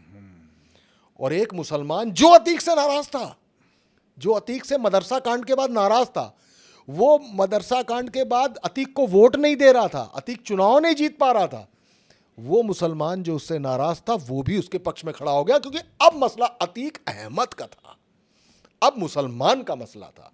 तो सूट करता है विपक्ष को मुसलमान वोटों के जरिए, पक्ष को हिंदू वोटों के जरिए। तो उसमें दोनों तरफ से टीआरपी थी। बहुत कुछ हो रहा है। ये है पूरी पॉलिटिक्स, ये है पूरी प्लानिंग। तभी मैंने अतीक पर कहानी नहीं लिखी है, मैंने अतीक अहमद पर कहानी नहीं लिखी है, मैंने उन 54 डेज, उन 54 दिनों पर यह कहानी लिखी है जिस दिन उमेश पाल का मर्डर हुआ, जिस दिन साबरमती जेल से अतीक निकला और जिस दिन अतीक का मर्डर हुआ। उसके बीच क्या हो रहा था उन 54 दिनों में, कैसे ट्रेनिंग हो रही थी, कहां से वेपन आ रहा था, क्या प्लानिंग चल रही थी, कौन स्पॉन्सर्ड कर रहा था, कौन लिंक कर रहा था, इस 54 दिन की कहानी है ये। पर बहुत कोऑर्डिनेशन वाला काम रहा होगा। आपने बताया जिस हिसाब से वेल्थर पिस्टल्स और टर्किश पिस्टल्स ड्रोन ड्रॉप करे गए, लाए गए। Lawrence Bishnoi gang for example, एक एग्जांपल लिया जाए, बहुत लोग कहते हैं कि रॉ का फ्रंट है, बहुत लोग कहते हैं इंटेलिजेंस एजेंसीज यूज़ करते हैं इनको पपेट्स की तरह। एक साइड पे हम ये सुनते हैं कि योगी आदित्यनाथ चाहते हैं कि सफाई करें, लॉ एंड ऑर्डर उनका एक बहुत इंपॉर्टेंट फ्लैग बन गया। हर कोई पूछता है मुझसे, आप नोएडा में बैठे लॉ एंड ऑर्डर कैसा है, तो ये बोलते हैं अच्छा है, अब तो है अच्छा है, इनफैक्ट थिंग्स हैव इम्प्रूव्ड। सफाई करी उन्होंने, बुलडोजर चला दी उन्होंने। दूसरी तरफ ये भी सुनते हैं कि स्टेट स्पॉन्सर्ड किलिंग होती है, गैंग भी यूटिलाइज किया जा सकता है। इज दैट, क्या इसमें कुछ सच है? क्या आपके इतने लंबे जर्नलिस्टिक करियर में कुछ ऐसी इंसाइट है जो हम समझ सकते हैं कि ये काम कैसे करता है सब कुछ? मैं जगह डिस्क्लोज नहीं करूंगा, एक छोटा सा उदाहरण देता हूं आपको। सीएए के बाद कई जगहों पे दंगे हुए। सीएए कानून जब आया तो कई जगहों पे दंगे हुए। जब वो दंगे हुए तो उन दंगों में भीड़ जो थी वो रोडवेज की बसों में आग लगा रही थी, सरकारी संपत्तियां फूंक रही थी, प्राइवेट लोगों की कारें तोड़ रही थी, लोगों को दौड़ा रही थी, मार रही थी, और दंगाई थे। इन दंगाइयों में यूपी में उस आंदोलन के दौरान, अगर मैं गलत नहीं हूं, तो 27 से 28 लोग मारे गए। ठीक है सर? ये सारे लोग कट्टेओं से मारे गए, देशी कंट्री मेड वेपन से मारे गए। मैं बहुत विश्वास के साथ और बड़े पुख्ता तौर पर यह कह सकता हूं कि वो लोग फिट किए गए थे वहां पे, ताकि पुलिस इन्वॉल्व नहीं हो। और जब पुलिस इन्वॉल्व नहीं होती है तो सुर्खी नहीं बनती कि दंगे के दौरान पुलिस की गोली से इतने लोगों की मौत। डिस्गाइज है, कैमोफ्लेज। यस। क्रॉस फायरिंग में दंगे के दौरान दोनों पक्षों में गोलियां चली, 28 लोगों की मौत। कौन थे 28? कुछ टारगेट रहे होंगे जो सीए के विरोध में थे, जो सीए के विरोध में थे, साफ ही कर दिया गया। ये एक नया तरीका है। जैसे मुख्तार अंसारी के भाई ने, अफजाल अंसारी ने, अपने भाई की जो लाश है उसको केमिकलाइज करके दफन कराया है, ताकि 25-30 साल बाद भी जब उसको लगे कि अब कंडीशंस फेवरेबल हैं, तो उस लाश को निकलवा के दोबारा पोस्टमार्टम उसका हो सके, उसकी फॉरेंसिक जांच हो सके, और तब निकल सके कि क्या वो वास्तव में कार्डियक अरेस्ट से ही मरा है, या जो मर्मरिंग है, जो हवा में सवाल है कि मुख्तार को जहर दे के मारा गया, क्या वो बात सच है? वो पक्ष तो यही सोचेगा कि मुख्तार को जेल में जहर देकर मारा गया, और ये बात है, हिंदू हो चाहे मुस्लिम हो, दोनों जगह है। इसी तरीके से अतीक का मामला भी अभी सब जुडिस है। बहुत सारी चीजें सामने आएंगी, लेकिन कंडीशंस फेवरेबल होंगी तब, जब कंडीशन वो कहने लायक बनेंगी, तब ऐसा कभी हो पाएगा। इसलिए बीच की जो चेन ब्रेक है, वो चेन ब्रेक अभी ये उजागर होने नहीं दे रही। आप सिर्फ कुछ पॉइंट्स गिन सकते हैं, जैसे मिट्टी में मिला दूंगा एक पॉइंट, दूसरा पॉइंट जय श्री राम के नारे मर्डर के दौरान, तीसरा पॉइंट पुलिस ने उनको सिर्फ पकड़ा, हथियारों को पैर पे भी गोली नहीं चलाई, हाफ एनकाउंटर भी नहीं किया उनका, और सरेंडर कर दिया उन लोगों ने। किलर सामने आए, उन्होंने कहा साहब हम डॉन बनना चाहते हैं। और डॉन कैसे बनोगे? सबसे बड़े डॉन को मारकर डॉन बन जाएंगे। इतनी कहानी सामने है। अब सवाल यह है कि इन तीन का क्या होगा? मास्टरमाइंड कौन है? मास्टरमाइंड कौन है, और इन तीन का क्या होगा? क्या फेवरेबल कंडीशन जब आएंगी तो ये तीन कुछ बोलेंगे, या यूपी में बहुत सारे मर्डर जेल में हो चुके हैं और जिन्होंने मर्डर किए वो भी जेल में मारे गए, तो क्या ये तीनों कभी भाग जाएंगे? ये सवाल है, मैं नहीं कह रहा हूं, ये सवाल हवा में तैर रहे हैं। क्या बहुत सारे लोगों, संजीवा मैसुरी, मुन्ना बजरंगी, क्या इनका भी जेल में कुछ हो सकता है, या ये किसी दिन भाग जाएंगे या किसी दिन फरार हो जाएंगे? मैंने सुना है मनोज सर, जेलों में इसलिए रखा जाता है इन लोगों को क्योंकि एक आप एक्सेस दे सकते हो अपना, आप जो भी है एजेंसी है, जो भी है, जो कंट्रोल कर रहा है, पूरा एक्चुअल मास्टरमाइंड है, जिसके बारे में हमको कोई कॉन्फर्मेशन नहीं है, बट हमें लगता है, हमको पता नहीं है। जेल में रखने से एक, आप एक्सेस कंट्रोल कर सकते हो उन लोगों का, दो, आप उनको कंट्रोल कर सकते हो, तीन, आपके पास एक बहुत अच्छा कवर है, आप आने जाने वाले आदमी को देख सकते हो, और चार, क्योंकि जेल में है, आप उसको एसेट की तरह यूज कर सकते हो या डिस्कार्ड कर सकते हो। मुन्ना बजरंगी का नाम सुना है आपने? नहीं। मुन्ना बजरंगी का नाम नहीं सुना? चलिए, मुन्ना बजरंगी मुख्तार अंसारी का शूटर था। अच्छा। मुन्ना बजरंगी वो है जिसने पूर्वांचल में बहुत बड़ी हत्या की थी। कृष्णानंद राय की हत्या में मुन्ना बजरंगी पकड़ा गया। मुन्ना बजरंगी एक मसले में झांसी जेल में बंद था। झांसी जेल से अचानक एक पूर्वांचल की, माफ कीजिएगा, पश्चिम की एक जेल में उसको लाया जाता है। एक छोटे से कोर्ट के केस की सुनवाई में लाते लाते शाम हो जाती है। उसकी बीवी एक एप्लीकेशन देती है कि इसका जेल केवल इसलिए डाला जा रहा था कि इसकी हत्या हो सके। वो उस जेल में जाता है, सवेरे कोर्ट के जाने की तैयारी में था, तब तक उसको गोली मार के जेल में मार दिया जाता है। मारने वाला कौन था? सुनील राठी। सुनील राठी कौन? पश्चिम का एक बहुत बड़ा माफिया। वो सुनील राठी जो पहले से ही हत्या के एक मामले में उम्र कैद गुजार रहा है वहां पे। अब सुनील राठी मुन्ना बजरंगी को जिस गोली से मारता है, जिस पिस्टल से मारता है, वो मारने के बाद पिस्टल जेल से बाहर चली जाती है और उसके हाथ में एक दूसरी पिस्टल आ जाती है। उस पिस्टल को वो मेनहोल में फेंक देता है, नाले में जेल के नाले में फेंक देता है। अब जब पुलिस आती है तो 2 महीने बाद तो नाले से वो पिस्टल बरामद की जाती है। इस पिस्टल की और मुन्ना बजरंगी के शरीर में जो गोलियां हैं, इनकी फॉरेंसिक ही मैच नहीं करेगी, तो no one kills Munna Bajrangi. और अगर किसी ने मारा है तो मारा सुनील राठी ने, क्योंकि सुनील राठी ने कबूल कर लिया कि मैंने मारा है। लेकिन सुनील राठी का कबूलनामा सजा का गवाह या सबूत नहीं है, एविडेंस तो नहीं है। एविडेंस तो फॉरेंसिक बताएगा। ये तरीके हैं, ये तरीके हैं जेल में मारने के। और इस तरीके से जेल में कई लोग मारे गए। तो जेल की जो आप बात कर रहे हैं, वो जेल ऐसे ही है। अगर ये जेल नहीं होते तो क्या बरेली जेल में अशरफ उमेश पाल की हत्या की साजिश रच पाता? क्योंकि सारा गैंग वहां गया था जी हाँ। उस पूरी साजिश को अंजाम देने के लिए। तो जेल एक जगह है, जेल एक जगह है जहाँ से इन लोगों को कंट्रोल करा जा सकता जहां से कंट्रोल किया जा सकता है। है। क्या आपको लगता है इनमें से कोई भी गैंग, मिदर गैंग या लॉरेंस बिश्नोई गैंग ऑटोनमस है, अपनी मन मर्जी कर पा रहा है कि क्या ये सब कठपुतलियां हैं? कठपुतली अगर यूं माना जाए तो सुनील लाठी किसी की कठपुतली था जो उसने मुन्ना बजरंगी को मार दिया। लगता तो ऐसे ही है। ठीक। और कल को मैं उसका नाम बार बार भूल रहा हूं, सम कालिया नाम था उसका, क्या नाम था, उसको जिस लड़के ने जेल में मारा, एक मुकदमे में वो लड़का जेल में आता है और उसको मार देता है, और उस लड़के का भी मर्डर बाद में जेल में ही हो जाता है। यानी चेन ब्रेक। किसने भेजा था भूल जाइए, क्योंकि अब आप भी मर गए। एक चीज मैं भूल गया, इसी तरीके से इन लड़कों को भी था जो अतीक के शूटर थे। इन्होंने कहा कि और पुलिस ने हमको मार दिया, तो हाँ। बोले तुम पर कोई गोली नहीं चलाएगा। ये इनको एश्योरेंस था, और साथ में एक ऑर्डर भी था कि अगर गोली चलाए तो गोली चला देना। अच्छा। लेकिन गोली नहीं चली, इसलिए इन्हें सरेंडर करने में कामयाब रहे।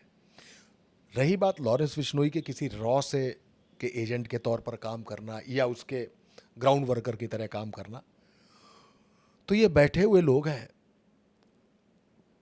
लॉरेंस बिश्नोई का गैंग तो कनाडा तक, अमेरिका तक फैला हुआ है, कहीं पर भी कुछ हो सकता है।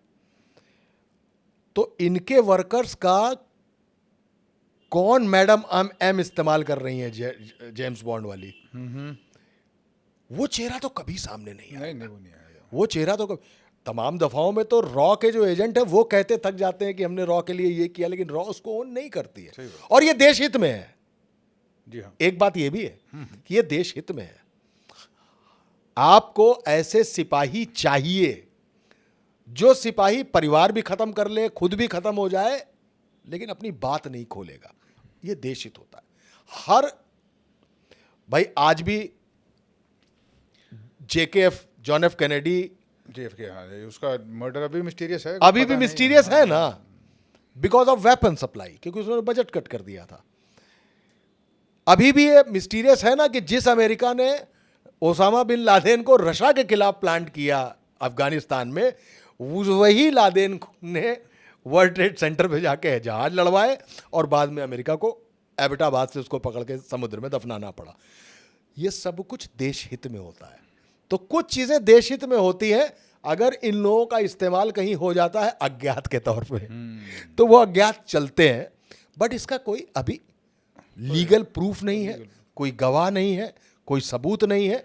ये ऑपरेट करते हैं, कैसे ऑपरेट करते हैं ये बात नहीं आ सकती, ये बात समझ में नहीं आ सकती। लेकिन हाँ, अतीक वाले मर्डर में इनका मसला केवल ट्रेनिंग और वेपन सप्लाई तक है। उसके बाद की चेन हमें कभी सुपारी पता कहीं और से आई। नहीं। सुपारी कहीं और से। सुपारी लॉरेंस बिश्नोई गैंग की नहीं है। नहीं है। आपके जर्नलिस्टिक करियर में आपका IB रॉ के साथ कुछ ना कुछ पाला पड़ा होगा। रोज पड़ता है। रोज पड़ता है। जी। किस माहौल में पड़ता है, क्या बात होती है, क्या ऐसी बात जो आप बता सकते हैं जो मुझे नहीं पता, क्योंकि हमें तो कुछ नहीं पता उनके बारे में, वर्किंग के बारे में क्या होता है असल में? सर जैसे कभी कोई टेरर एक्टिविटी होती है, अब यूपी में कम हो गई है। जैसे मेरे सामने तक यूपी में कोर्ट के सीरियल ब्लास्ट हुए थे। जो अभी सैफुल्ला मारा गया पाकिस्तान में, उसने रामपुर पीएसी कैंप पे हमला किया था, कई लोग मार दिए थे, उस सैफुल्ला उसमें था। यूपी एक ऐसी जगह है, जैसे बॉम्बे ब्लास्ट जब हुआ था, उस बॉम्बे ब्लास्ट का जो एग्जीक्यूशन था उसमें सब यूपी के ही लोग तो थे। तो हम लोग को आईबी से इनपुट्स मिलते हैं कि फला यहां पे हाइड आउट कर रहा है। जैसे लखनऊ में ही एक टेररिस्ट पकड़ा गया था, लश्कर ए तैयबा से पुलिस का एनकाउंटर हुआ, उसको मारा गया, 2 घंटे की फाइट हुई, एनकाउंटर हुआ, उसमें वो मारा गया। उसके बाप कानपुर का रहने वाला था, उसके बाप ने उसकी लाश लेने से इनकार कर दिया था। वो आईबी के इनपुट पर हमको पता चला था। मैंने एक स्कैम मायावती के समय में उजागर किया था, उसमें 10,000 करोड़ का स्कैम था। NRHM, national rural health mission, ये बहुत बड़ा स्कैम हुआ था। और इस स्कैम की शुरुआत केवल इतनी हुई थी कि एक छोटे से सीएचसी में 3, 4, 6 बच्चे मर गए थे डिप्थीरिया के इंजेक्शन लगने से। तो हम उसको कवर कर रहे थे, तो वो चेन पकड़ते पकड़ते वो मैं 10,000 करोड़ के स्कैम पे पहुंचा। तो वहाँ 2 मंत्रियों के बीच की लड़ाई थी। उन 2 मंत्रियों में 2 सीएमओ की हत्या हो गई। एक डिप्टी सीएमओ जो था वो जेल में बंद था और वो कबूलने जा रहा था कि इन 2 सीएमओ की हत्या किसने कराई है। लेकिन अगले दिन उसको कोर्ट में जाना था। कोर्ट में जाने से पहले ही उसने 12 जगह से अपनी आर्टरीज काटी। आर्टरीज काटने पर जब वो मरा नहीं, एज गवर्नमेंट सेज मरा नहीं, तो उसने अपनी बेल्ट से अपना गला कसा, पीछे खिड़की में बांधा और कमोड में बैठकर वो आत्महत्या कर गया। हो ही नहीं सकता, वो भी मर्डर था। सीबीआई ने उसको आत्महत्या करार दिया। बाद में अब फिर उसके मर्डर की जांच दोबारा शुरू हो गई है। 8 लोग इसके अलावा संदिग्ध तौर पर मारे गए जो इस केस में इन्वॉल्व थे। मंत्री, ब्यूरोक्रेट्स, इंजीनियर्स, सारे लोग मिला के करीबन 100 से ज्यादा लोग जेल गए इस पूरे मसले पे। इस मामले में परवेज टांडा नाम का आदमी जो नेपाल में रहता था, आईएसआई के लिए फेक करेंसी का काम करता था, उसको मेरी सुपारी दी गई। आपकी सुपारी? मेरी सुपारी दी गई कि मनोज राजन त्रिपाठी को मारा जाए। हम लगातार 10,000 करोड़ रुपए शामिल थे उसमें। एक पूरी गवर्नमेंट की साख उस पर थी कि उसने इतना बड़ा स्कैम किया। और मायावती यानी बड़ी मजबूत मुख्यमंत्री मानी जाती थी, लॉ एंड ऑर्डर के मामले में तो कहना ही क्या था। और उनके ही राज में 10,000 करोड़ का स्कैम हुआ था। बड़े बड़े अफसर डे लाइट गोली मारकर मारे जा रहे थे। हम जब उसको खोलेंगे तो 10,000 करोड़ की बंदर बाट कहाँ तक वो ये पता चलेगा ना। मर्डर कैसे हुआ और मर्डर किसने कराया, स्टेट स्पॉन्सर्ड थे या क्या हुआ था, ये सारी चीजें खुलेंगी ना। क्या होगा कि उस गवर्नमेंट की साख जो लॉ एंड ऑर्डर के नाम पर रिपीट करने के मौके पे आ रही थी, वो गवर्नमेंट गिरने की स्थिति में आ जाएगी।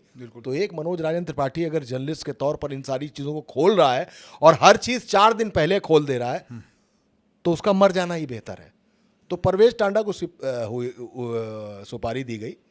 ट्रक से कुचल के मारना था, रेकी थी सबको। हाँ, रेकी थी, सब कुछ था।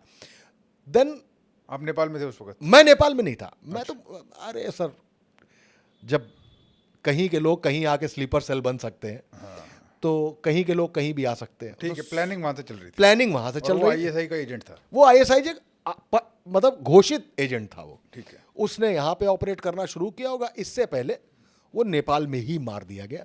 ये टिप ऑफ मुझे रॉ और आईबी से ही मिली थी कि आपकी जान को खतरा है, ऐसा ऐसा हो गया। तो कौन था आपका रक्षक? ऐसा कौन था रक्षक? आपका रक्षक कौन था ऐसा? सर वही जो आपने रॉ एंड आईबी पूछा, कैसे साबका पड़ता है, तो वैसे ही साबका पड़ता है। तो उन लोगों ने बताया कि आपके लिए ऐसा फोन इंटरसेप्शन होते हैं, तमाम सारी चीज़ें, क्रॉस बॉर्डर कॉलिंग्स होती हैं, तो ट्रैप करते ही रहते हैं लोग, उससे सब तमाम सारी चीज़ें पता लगती हैं। तो ये बात ऊपर तक भी मैंने कही। तो उस वक़्त मेरे सुपर बॉस होते थे राजदीप सरदेसाई जी, और मेरे मैनेजिंग एडिटर होते थे आशुतोष जी। इन दोनों लोगों को, खैर मैं उनका बहुत शार्प शूटर था एज अ रिपोर्टर, और अच्छी रिपोर्टिंग करता था, दहाड़ के बोलता था, सब कुछ करता। उनको मेरी जान की फिक्र थी और वो उसमें कोई दो राय नहीं है। उन्होंने कहा कि तुम कुछ दिन के लिए दिल्ली शिफ्ट हो जाओ, बट आई डिनाइड कि आजकल तो लोग तू लगा ले लू जब लिपस्टिक गाना गाते गाते मर रहे हैं। कोई गली में चला जा रहा है, गिर के मर गया। उम्र का कोई मियाद नहीं रह गई। 24 साल का लड़का भी मर रहा है, 74 साल का आदमी। हाँ, पर ये जानना और ये पता होना कि सुपारी है मेरे सर पे, उसके बावजूद भी आप नहीं गए वहाँ से? नहीं सर, गए नहीं।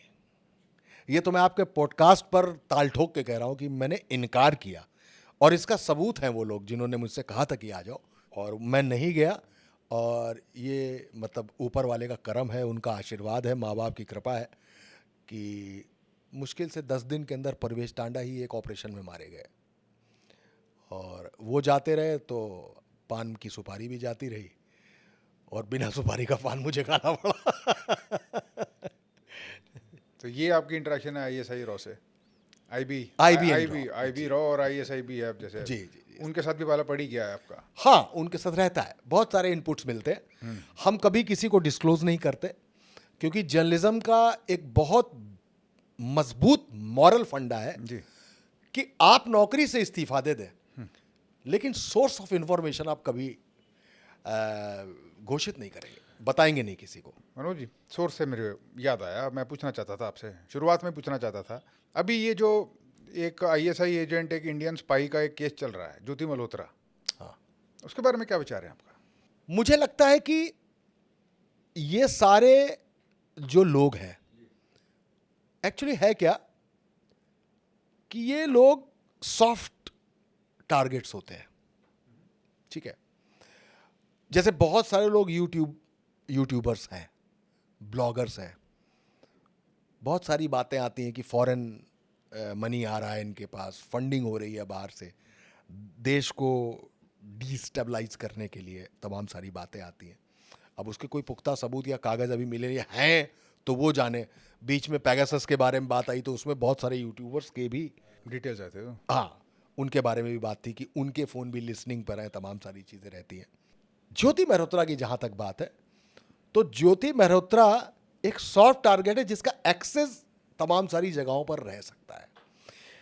मैं आपको सच बताऊं, ये जो ताजमहल घूमने जाते हैं, ये जो दिल्ली घूमने आते हैं, ये जो अयोध्या जाते हैं, ये सब जो जाते रहते हैं, आपको मालूम है इनको छोटी छोटी चीज़ के पैसे मिलते हैं।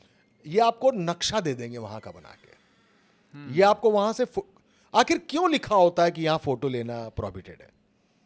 उनको मालूम है कि यहाँ फ़ोटो नहीं ली जाएगी। ये नहीं ले जाने के पीछे की वजह है कि आप यहाँ के एक इन्फॉर्मेशन दे रहे हैं। आखिर पाकिस्तान से नाव से चलकर कैसे बॉम्बे तक आए होंगे कसाब एंड कंपनी?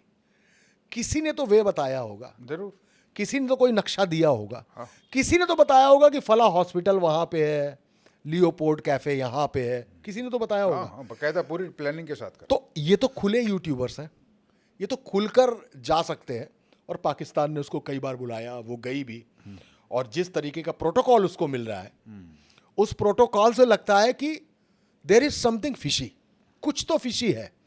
मुझे लगता है कि हमको सिर्फ यूट्यूबर होने के नाते नहीं है।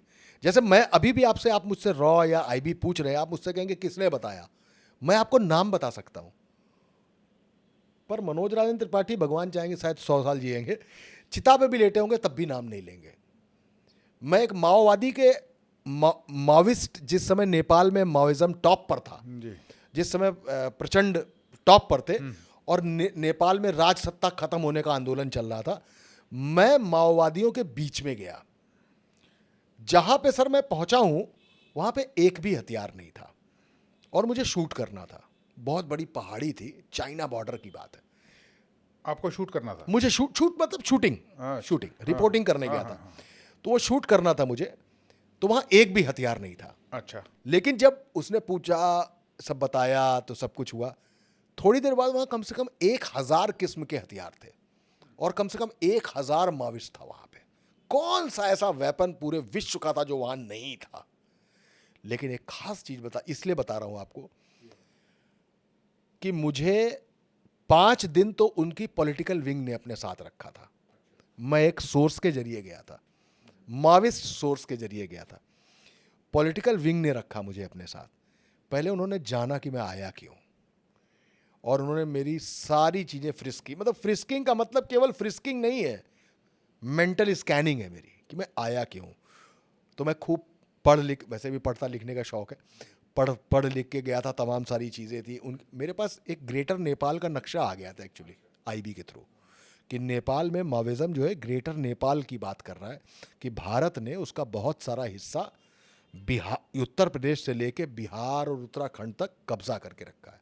मतलब उनकी बॉर्डर जो थी वो लखनऊ तक आती थी जी, ग्रेटर नेपाल का जो नक्शा, उसको तलाशते हुए जब मैं पहुंचा हूं वहां पे, आप विश्वास मानेंगे, चाय की दुकान से लेके और पॉलिटिकल जो उनका विंग था, उनके घरों तक नेपाल, ग्रेटर नेपाल के नक्शे लगे हुए थे। मैं सिर्फ एक नक्शे के दम पर चला गया था वहां पे। उसमें मुद्दा ये है सर, ये बताने के लिए ये किया कि मैं एक दिन अपने कैमरामैन को लेकर चला, बॉर्डर क्रॉस किया, उसके बाद हमारी गाड़ी हट गई, हम किसी और की गाड़ी से जा रहे थे। मेरा कैमरामैन जब 5 दिन बाद उस पहाड़ पर पहुंचा है, देन ही आस्क्ड मी कि हम आए क्यों हैं। तो मैंने कहा तुम्हें ये शूट करना है। मैं 15 दिन बाद उस पूरे मिशन से लौट के आया हूं, और सच बात बता रहा हूं आपको, कुछ भी हो सकता था वहां। वो मुझसे किसी भी बात से नाराज हो सकते थे। उस समय माओवादिस्ट धमाके कर रहे थे, पुलिस वाले मारे जा रहे थे, नेपाल पुलिस वाले, आम नागरिक मारे जाते, जनता सड़क पर थी, राजाओं की मूर्तियां तोड़ी जा रही थी, वो समय था। 15 दिन तक मेरे घर वालों को मेरी लोकेशन नहीं पता थी। उनको ये भी नहीं पता था कि मैं कहाँ हूँ, कि मैं गोंडा में हूँ, गाजियाबाद में हूँ, या मैं देश में हूँ ही नहीं, उनको नहीं पता था। जब मैं लौट के आया हूँ, जब लौट के आने में मुझे 1 दिन रह गया, जब मैं उनके कैंप को छोड़ चुका था, तब मैंने नेपाल के एक पीसीओ से अपने घर फ़ोन किया। उन्होंने जब वहाँ का कोड देखा तो उन्होंने पूछा कहाँ से बोल रहे हो, कहाँ से बोल रहे हो? तो मैंने कहा मैं दूसरे देश से बोल रहा हूँ, नेपाल नहीं कहा, मैं दूसरे देश से बोल रहा हूँ, आता हूँ। तो मैं आपको शपथ वाली बात केवल याद दिलाना चाहता हूँ कि हमें जब नहीं बताना होता है तो हम अपने घर वालों को भी नहीं बताते। मैंने कभी अपने घर वालों को ये नहीं बताया कि मेरी सुपारी कभी किसी परवेश टांडा ने ली थी। हम बहुत सारे लोगों का नुकसान करते हैं सर। हम किसी के 10,000 करोड़ रुपए की पोल खोलते हैं सर। हम किसी मर्डरर के सुराग को तलाशते हुए किसी मंत्री को उम्र कैद की सज़ा दिलाते हैं सर जी। हम वो करते हैं। जब वो करने पर आएंगे तो ठीक है, हमारे पास वर्दी नहीं है, हमारे पास वेपन नहीं है, दुश्मन तो बने, जज्बा है, लेकिन दुश्मन तो बनेंगे। बिल्कुल जी, बिल्कुल। हम उन दुश्मनों से लड़ते हैं। आज भी मैं कसारी मसारी जब लिख रहा था तो मुझसे बहुत सारे लोगों ने मना किया कि मत लिखो, it's a political thriller.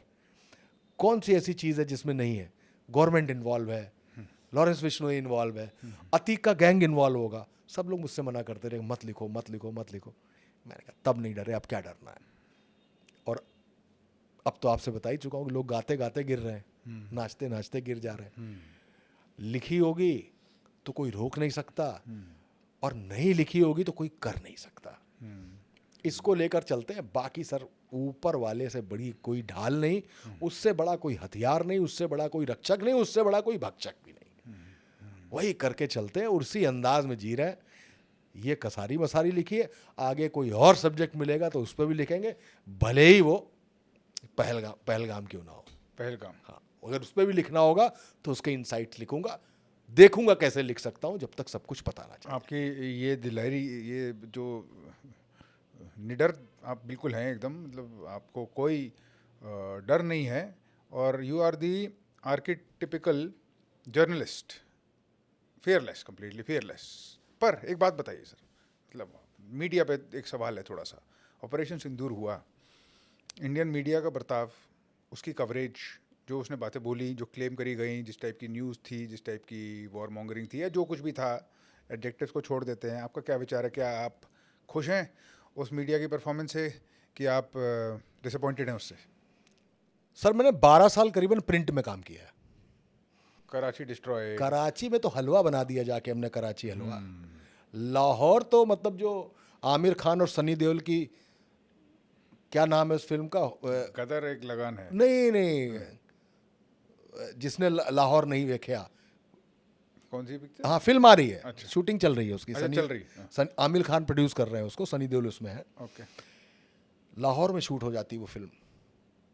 Anchors ने चिल्ला चिल्ला के, हम लोग सर साइंस के स्टूडेंट हैं, हमको डेसिबल समझाए गए थे, पराश्रव्य तरंगे और अपश्रव्य तरंगे। एक तरंग ऐसी होती है जिसको सिर्फ उल्लू और चमगादड़ सुन पाते हैं, एक तरंग ऐसी होती है जिसको सिर्फ कुत्ते सुन पाते हैं। जी। वो सारी तरंगे पार हो चुकी हैं चिल्लाने में।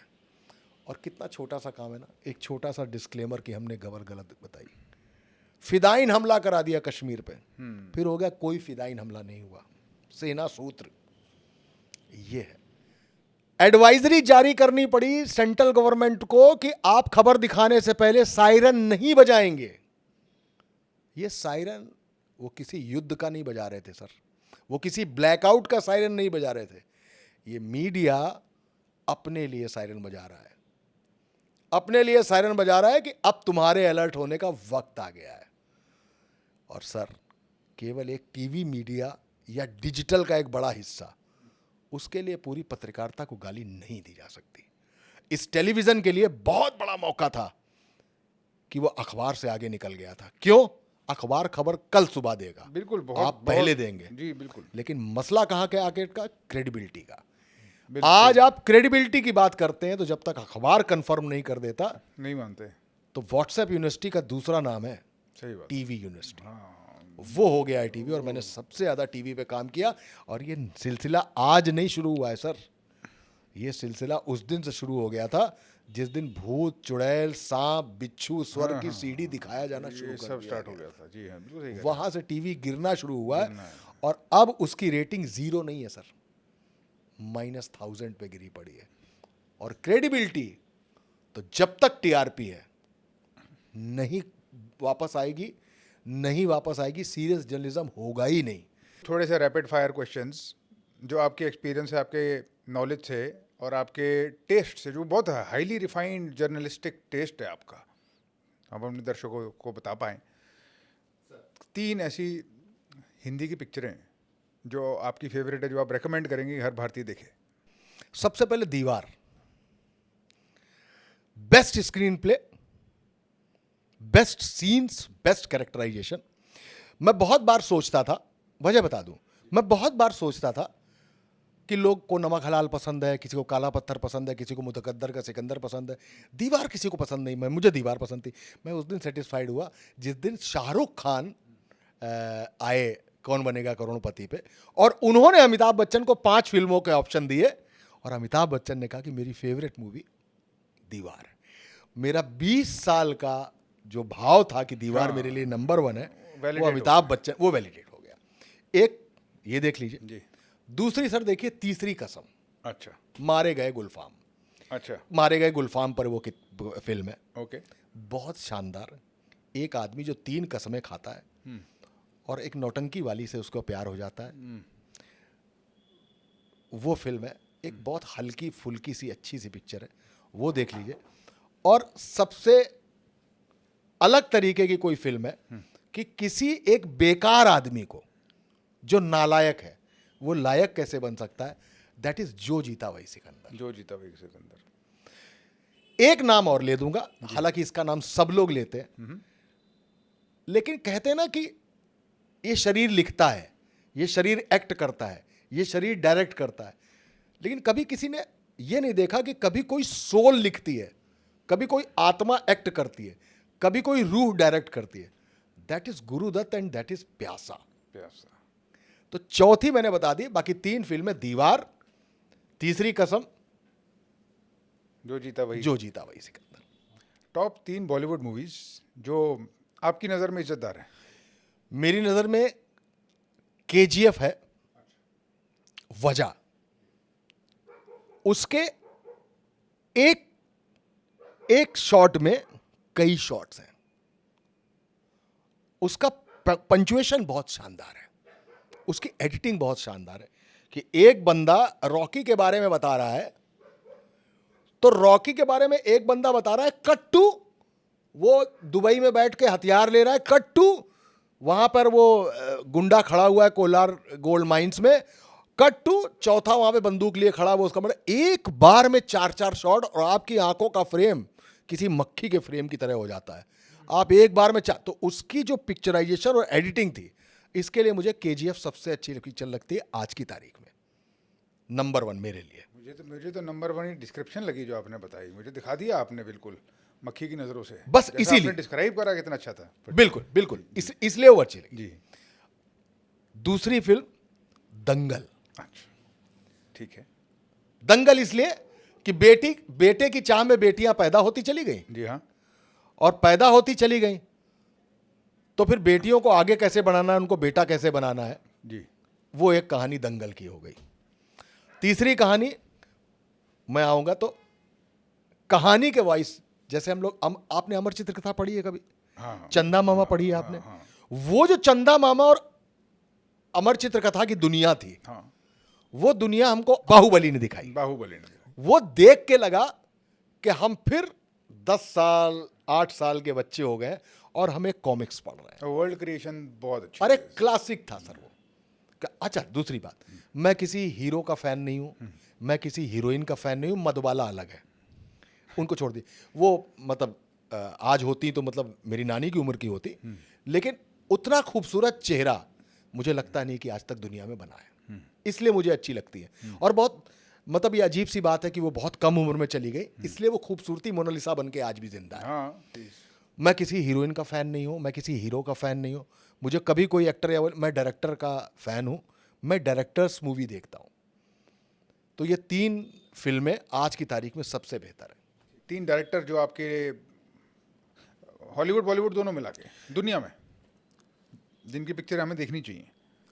David Fincher, okay.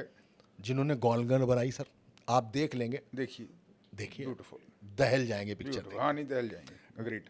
Stephen king, शानदार चीज है, और यशराज से अच्छा दूसरा कोई डायरेक्टर नहीं हुआ। वो व्यक्ति कभी कभी बनाता है विवाहेतर संबंध पे, वो लम्हे बनाता है कि एक आदमी जिसने किसी औरत से प्यार किया, वो मर गई, वो बच्ची उसके आशिक, उसकी प्रेमिका। जिसने दाग बनाई उस जमाने में जब 2 बीवी का कंसेप्ट नहीं था, लेकिन उसने उसको इस्टेब्लिश किया। उसने दीवार बनाई। एक ऐसे गरीब आदमी को, गोदी के कुली को हाजी मस्तान जैसे रोल में डेवलप करके बताया, वो यशराज।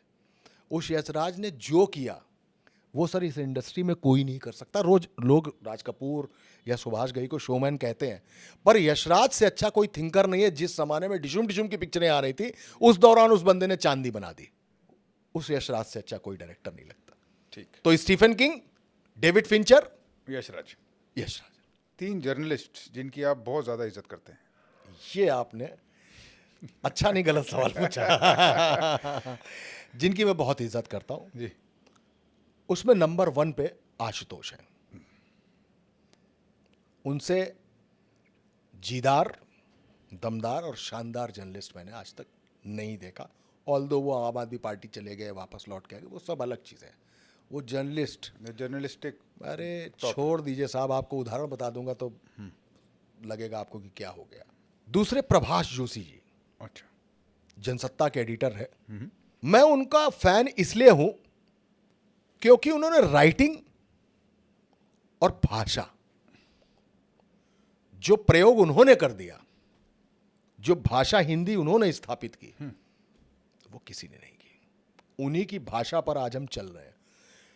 हमने ठीक है थोड़ा उसको और अच्छा कर दिया, अब उसमें इंग्लिश भी आ गई, सब कुछ आ गई, पर प्रभाष जोशी जी ने हिंदी के साथ जो काम किया, मेन स्ट्रीम में ले आओ उसको। मेन स्ट्रीम में हिंदी को अलग अलग अलग बना दिया उन्होंने हिंदी को। वरना द्वारा, हेतु, अतएव, नून, मत्रय टाइप के शब्द चला करते थे जिनको लोग समझ नहीं पाते थे, और हमसे कहा जाता था कि ऐसे लिखो कि रिक्शे वाले को भी समझ में आ जाए। तो रिक्शे वाले को समझ आ जाए, ये बात सब कहते थे, बताता कोई नहीं था कि कैसे लिखना है। तो प्रभाष जोशी बहुत शानदार थे। तीसरे सर, एक लड़की मेरे साथ काम करती थी, उस समय नेटवर्क 18 में था, वो CNN IBN में थी, मैं IBN 7 में था, वो इंग्लिश में थी, मैं हिंदी में था। उस लड़की ने जो कूपअप किया है सर, उस लड़की ने जो काम किया है, उस लड़की ने जो अपना नजरिया, दायरा और ऑरा बढ़ाया है, दैट इज पलकी शर्मा। आज मैं उससे मिलूंगा तो कभी शायद पहचान पाए या ना पहचान पाए, मुझसे जूनियर थी, लेकिन आज जो वो काम कर रही है, वो काम एक्चुअली हर जर्नलिस्ट को करना पड़ेगा। और इस देश में अगर निधि कुलपति, पलकी शर्मा, एक जर्नलिस्ट और थी स्मिता शर्मा, अगर ये जर्नलिस्ट आ गए सर, तो ये जो खतरा है ना मीडिया पे, ये खत्म हो जाएगा, सीरियस बातें होंगी। आप पलकी को सुनते हो तो कैसा लगता है आपको? उसका उनका एक अलग रोस्ट है, उनकी अलग एक सोच है, और वो एक मतलब फैक्ट्स के साथ छेड़छानी नहीं करते। है ना? यहाँ फैक्ट्स नहीं है, छेड़छाड़ हर चीज से। सही बात। तो ये 3 जर्नलिस्ट है जिनको मैं बेहतर मानता हूँ, प्रभाष जोशी, ये आशुतोष और पलकी शर्मा। Thank you. आपके साथ बात करके सर बहुत मज़ा आया मुझे। तो सिर्फ हमारे देश के क्राइम, पॉलिटिक्स, पावर के बारे में नहीं, एक पूरा व्यू था, एक सिनेमैटिक एक्सपीरियंस था। आपने कहा कि आपके खून में सेल्यूलाइट ज़्यादा है, बट आपने वो वर्ल्ड ही क्रिएट कर दी मेरे पास, जो मैं बहुत मिस करता था, जो मुझे लगता नहीं था कि मुझे चाहिए। आपके आने की वजह से इस पॉडकास्ट में एक अलग डायमेंशन ऐड हुआ है, इसके लिए मैं आपका बहुत आभारी हूँ। अरे नहीं सर, मैं आपका आभारी हूँ कि आपने भी सवाल ऐसे पूछे जिनका मैं जवाब दे सका और सीन क्रिएट हो सके। नहीं, आपकी स्टोरी टेलिंग, आपका एक्सपीरियंस, मुझे तो लगता है अभी और मैं और 2-3 घंटे पूछूंगा तो निकलता रहेगा। हाँ, बात तो चलती रहेगी। बट बहुत बहुत बहुत मज़ा आया।